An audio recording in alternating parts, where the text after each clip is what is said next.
IT security, and this here, Central Bank of Bahamas. Really, there needs to be a strategy in addition to a whole infrastructure to protect our systems. Anyone else? Any reflection? Any questions about any of the topics? Yeah, go ahead, So, Olivier. Edison just mentioned that you're part. Can you please put the mic closer? Hello? Is it good? Okay. Yeah, thanks. So Edison just mentioned. More meetings so that we can share information. Now, what are we sharing information on? Initially, it's on incidents. When the central bank had its incident last year, we shared, we met, we had a conference call to discuss the incident, the threat vector. It's basically to give heads up to other central banks so that if they are exposed to the same type of risk. We also share information on things like phishing incidents or any initiatives that we're doing within our respective central banks, as well as if we have questions. So we have questions on just what are you using in your shop? We will share this type of information. We have a platform to ask a group of professionals who knows central banking practices about what they're using from an IT and information security perspective. And so those are some of the things we do. We also report at the governor's meeting as well. And this is one way of trying to add value and get some visibility at the governor's level. So we're reporting so that we can share information on what are some of the things we need as a region. And one of the things that we were able to see a big shift in recently was information security awareness. When we first started, we had a lot of organizations where we did not have a mature information security awareness program. Since then, when we have done some just normal checks, we're seeing that more of these programs and more of these organizations are developing their information security awareness programs.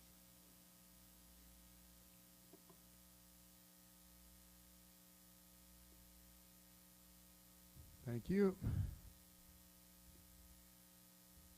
Anyone else? Yes, sir.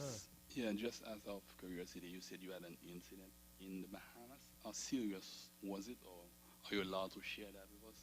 And how did you guys respond to that incident? So yes, we actually had two incidents. Funny story. I was hosting an information security awareness event, a 3-day event. On the day of the incident, I'd given a presentation, and I had actually said, it's possible that we're getting hacked right now. Like I was making a comment. And it turns out that that was happening on that day. But end of day, I found out through the Central Bank of Aruba and their intelligence that our website, the central bank's website, had a data breach. And this happened. We had a third-party vendor hosting our site, and we were using some old code. And so as a result of that, they were able to compromise this data. That they didn't deface the site. All the information that was on the site is external facing.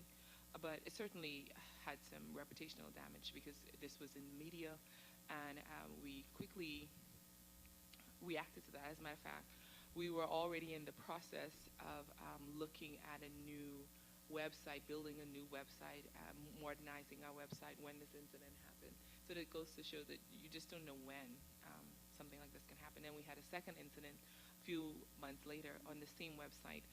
Now we had added some additional security, but we had a DDoS attack. And again, the same group of people. We were being targeted by the anonymous group. Don't go too fast. I'm forgetting the name now. Yeah. We were being targeted by this anonymous hacktivist group, and they were not only targeting the Central Bank of Bahamas, but they were targeting regional central banks.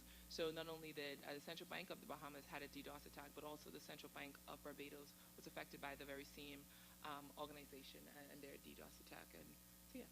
So I don't know if you wanted me to talk about severity. I think in that case, in terms of data breach, no, we didn't lose any data, but it certainly had reputational damage, especially as a regulatory agent. Thank you.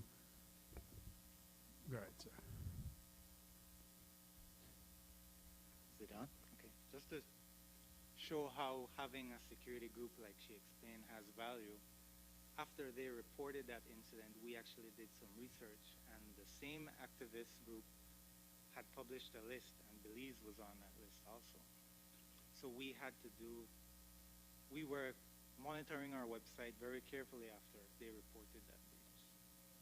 And also, I think they were the same one that shut down St. Martin, also all the government websites during that same period also. Yeah.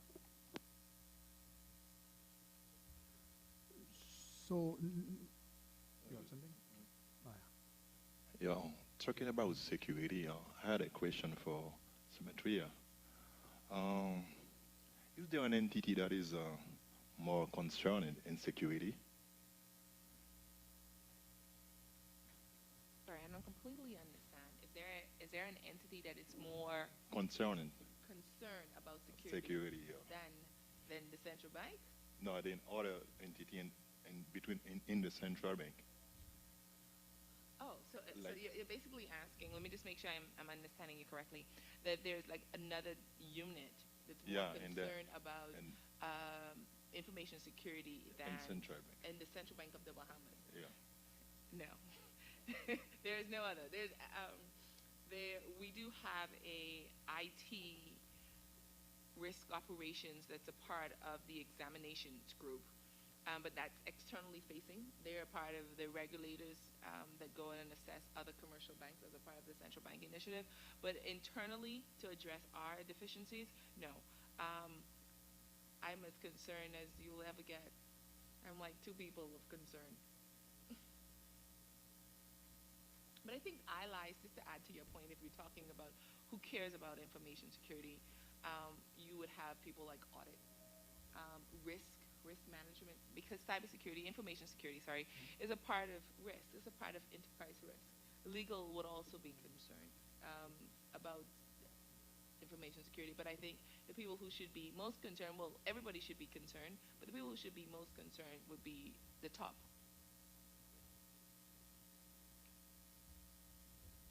Thank you. We are waiting for mobile mic. While we wait, let me ask something now.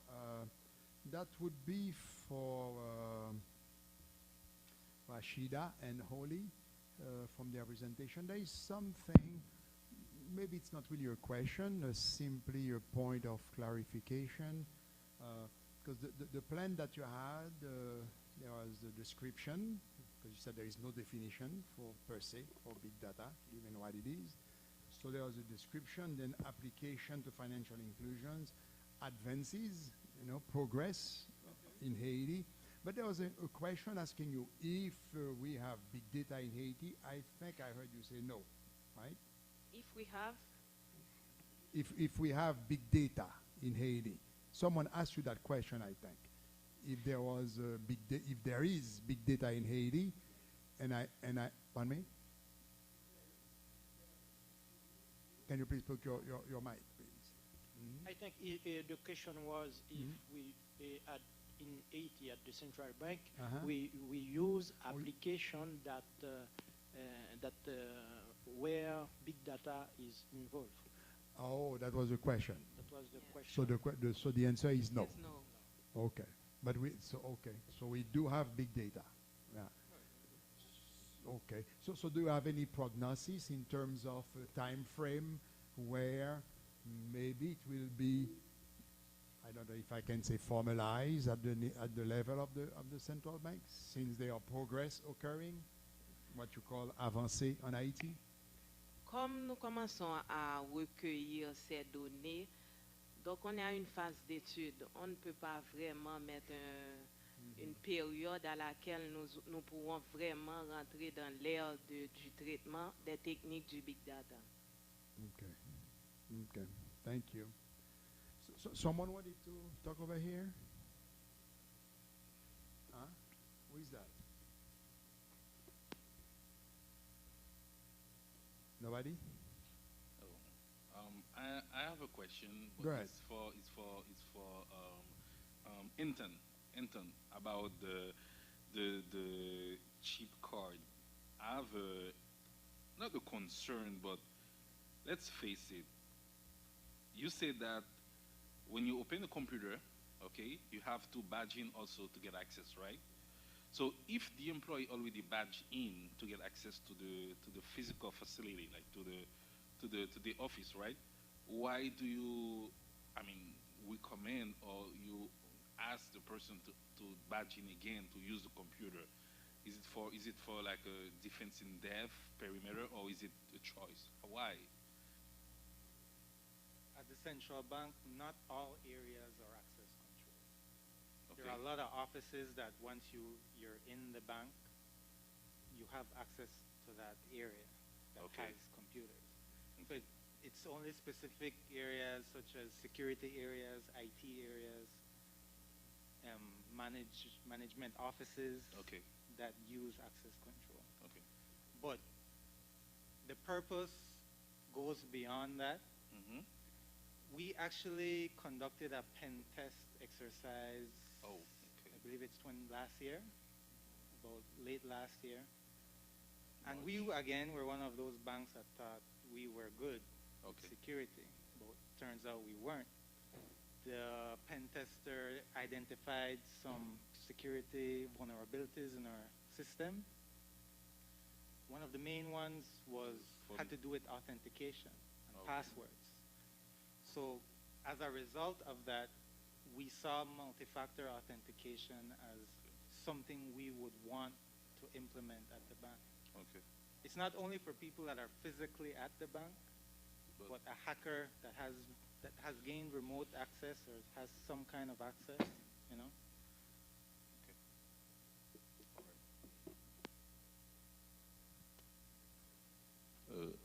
En fait, j'ai une question, mais je pense que c'est à propos de Big Data. En fait, je crois que c'était Oli qui parlait des données structurées et des données non structurées.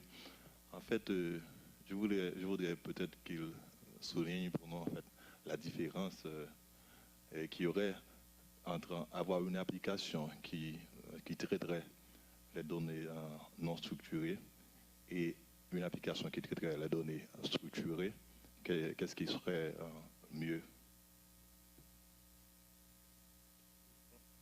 Disons que nous ne parlons pas tout à fait d'une application qui gérerait des données structurées ou non structurées séparément. L'idée, c'est que les informations structurées, les données structurées, nous pouvons les recueillir directement au niveau des applications usuelles que nous avons. Par exemple, et les applications qui font le traitement des transactions sur les banques, sur le profil des clients, etc. Donc, ce sont des informations structurées qui existent dans nos bases de données. Mais en plus, on peut aller recueillir des informations non structurées qui sont traitées à l'aide de la machine learning pour pouvoir faire ce qu'on appelle en anglais de business analytics. Donc, on pourrait, à partir des données non structurées recueillies, par exemple des données que l'on peut recueillir au niveau des réseaux sociaux, au niveau de, disons, des sensors qui existent, par exemple des détecteurs de passage et autres, d'autres informations. Donc, toute information non structurée qui existe, ces informations peuvent être collectées et traitées par des algorithmes qui permettraient de dresser des statistiques pour des décisions ultérieures. Oui, en ce sens, qu'est-ce qui serait plus intéressant? Je ne saisis pas toute l'idée.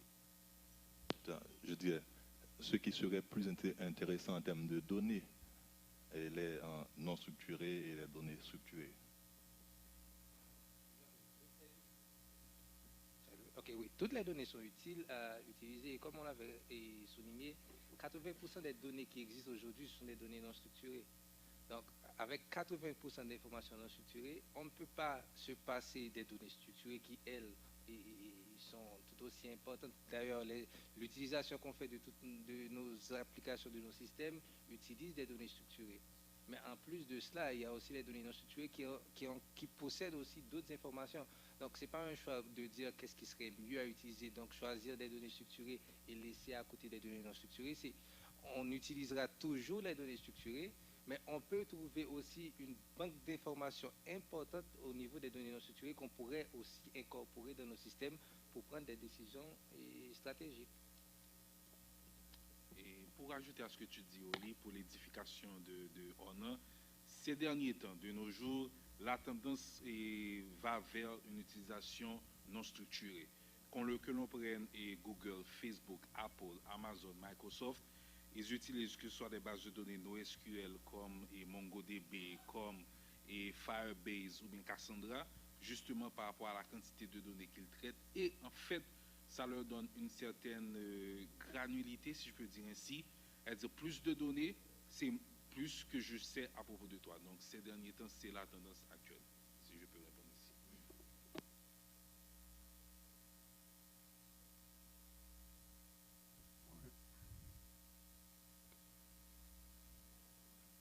Yes, I'd like to switch gears and go to the presentation on the regulatory framework for fintech development. I just want to see if I understand right when you mentioned about the FIT innovation, which is Financial Inclusion Innovation Team. Is this a permanent team, or is the responsibilities is done in conjunction with their regular job? Thanks for the question. So when me and Gwendolyn and I, we went to visit, for a visit over there, and the governor specifically said that this team is something that's internal. It's not like they created a new department or something like that. It was much more like a task force that's doing this until they have a real framework, a department that's going to supervise all the fintechs. But it's, for now, because they had to do something, they did this team to start, and then after that they'll expand a little bit more after. I don't know if that answers the question. And since I just another clarification, could you explain a little bit about what is an incubator? Yeah.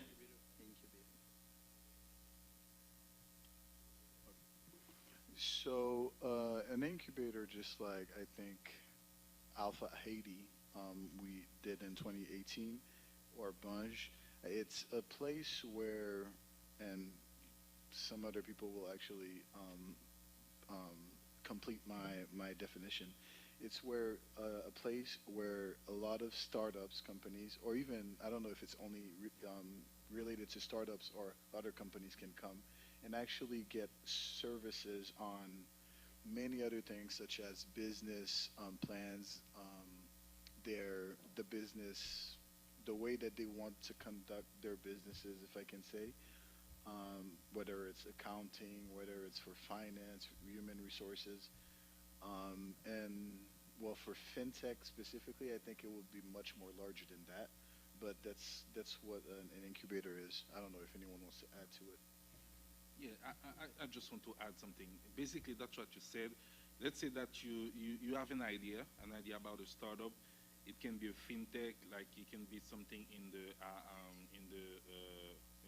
electricity, agricultural. You have the idea, but you don't know where to start. You don't know how to grow your team. You don't know which technology to use. So you go to an incubator, and they will help you. They will put you in connection with other people working at other fintechs. But on the other side, they'll probably ask you for 5% of the company if you get big, or if you succeed. So this is the idea of incubator. And actually, I think in Haiti we have officially 2, but there's a third one, which is basically just a place that you go for internet. But they also do some incubator work. So far we have Alpha Haiti, which is more of a government incubator, and Banques, which is more of a private incubator. So far.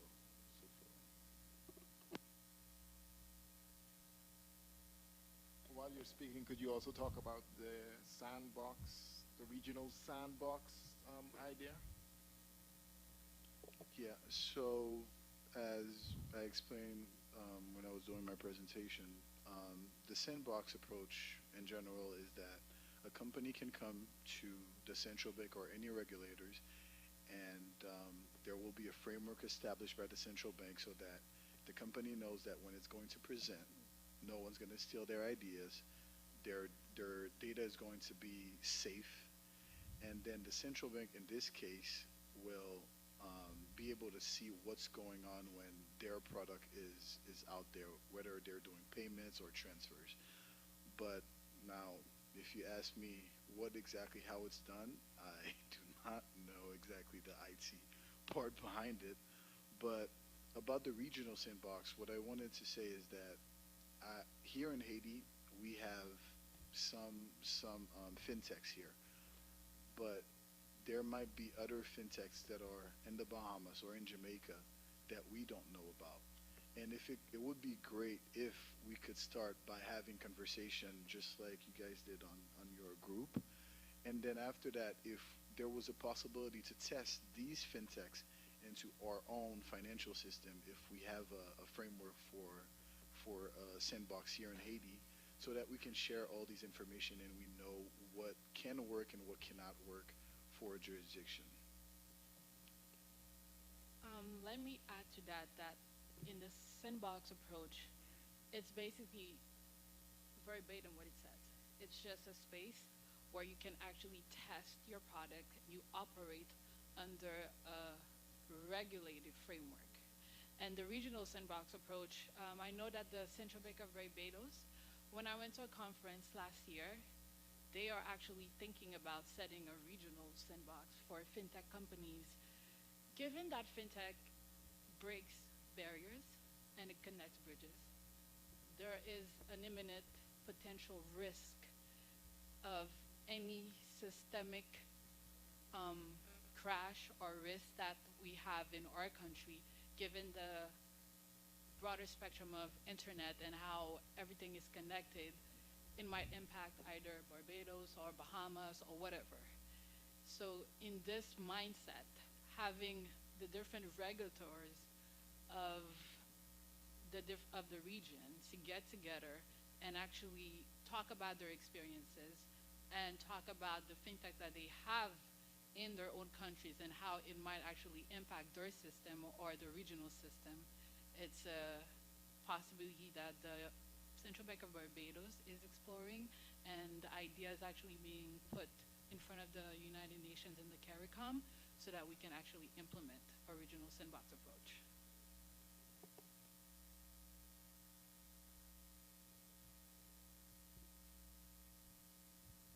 Okay, anyone else? Great. Now it's 4:03. You want to say something, sir? No?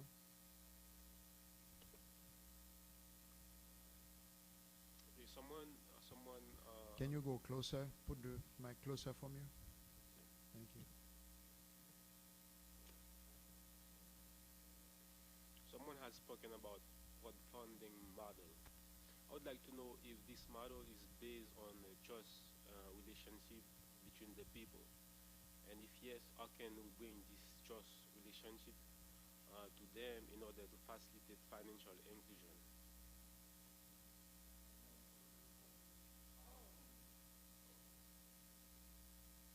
Can you repeat the question? How the crowdfunding help brings trust? Yeah. Maybe can you lean forward closer to the mic? It is based on a trust relationship between the people. Exactly. It is basically a risk that you're taking. And that's why we need to have a regulated framework. It is a risk that you're taking. That's why you need to have proper regulations, such as the platform needs to know about the KYC. They need to know their customers.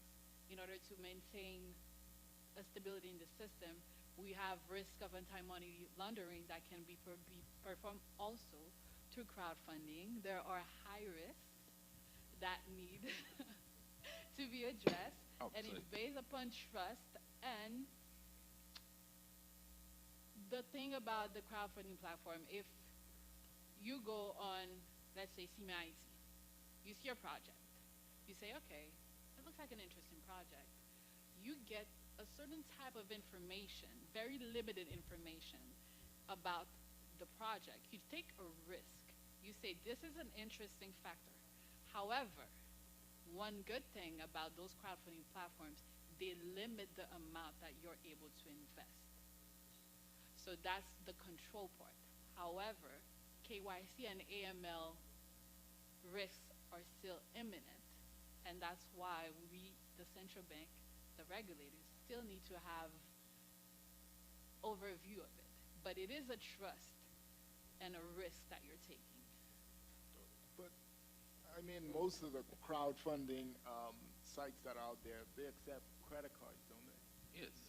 So that kind of takes care of your whole KYC issue, because in order to use a credit card, unless it's stolen, It's you. it's you, and your bank knows who you are. My issue with the whole crowdfunding regulation is you have the control on the limit. What else would you need to regulate? I think probably one of the, we're only looking at one side, which is true, because we have to look, if it's only by credit card, then, you know, we can to some extent understand it. But if we're looking at the other side too, whereas some phony project that are fraudulent, we need to also be sure that the project that are on the platform are real project and not someone who can just come and take it away, if I'm answering your question. Okay, so that point is valid, but is that something that the bank should regulate, or the crowdfunding company that hosts the website? Like eBay, nobody regulates eBay.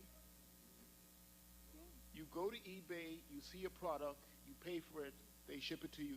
Amazon, same thing. May I comment here? Oh, there are regulations for those types of companies and compliances that they must adhere to. One specifically is PCI. So, so essentially, regulations is more than just about fraud and those types of things. A big one that we may want to consider is cybersecurity.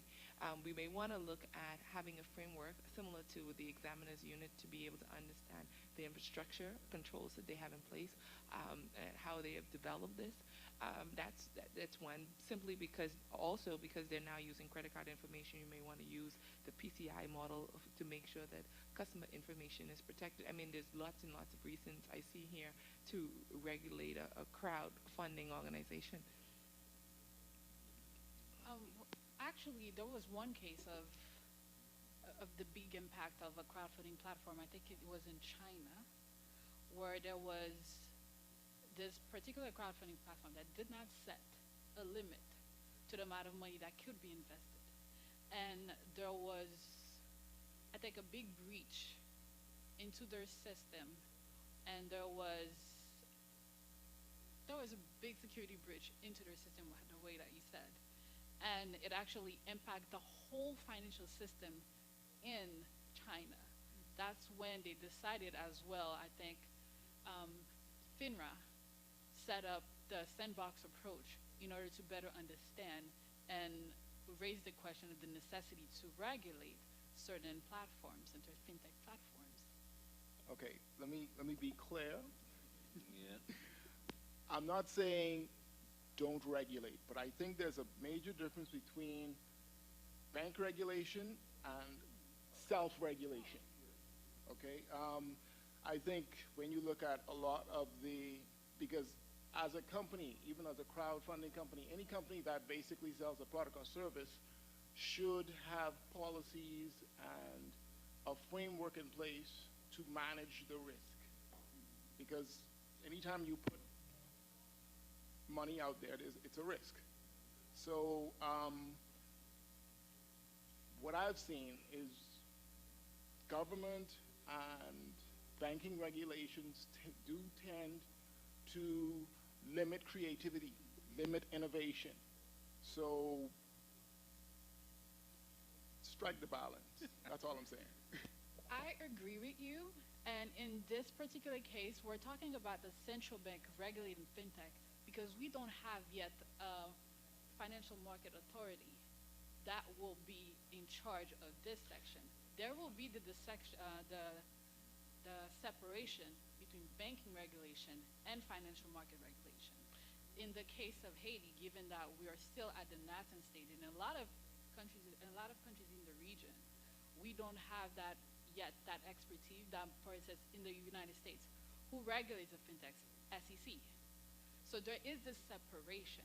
The fact that we're in Haiti and we're still at the beginning stage, that's what we're talking about, the central bank that has the capacity right now to regulate those fintechs. But eventually, along the years, when we grow and develop our market, we will have a financial market authority, our own SEC as well, that will be in charge to look at this section. And there will be the dissociation between banking regulation and financial market regulation.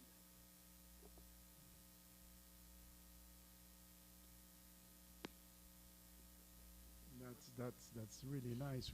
We should just cancel the cocktail tonight and keep on going. All right? Okay, it's 4:11. It was a good time and a good exchange. That's really good. So we had a very good day, right? A very productive day. Great topics, and we learned a lot about each other's fields in the overall IT domain. So we are going to break now, and I guess get some rest and come out again for the cocktail, which will take place at Hotel Kinam, which is about 15 minutes from here, up here in Pétionville. So there will be transport. Say something? No? Okay, there will be transport, and at 6:30 in the lobby, right? At 6:30 in the lobby, please. So be at the lobby at 6:30, and you will be transported at the beautiful, I think I can say iconic Kinam Hotel, right? To have a nice evening. And then, since I won't have the opportunity to say that for the rest of the day, because you'll be, scattered in Kinam with your rum punches, so we'll reconvene tomorrow morning at 8:30, right? So no more than one punch and a half per person, please, so that you can wake up on time to be here, ready to start at 8:30 tomorrow morning. Thank you so much for a wonderful day, and enjoy the rest of your evening. See you later.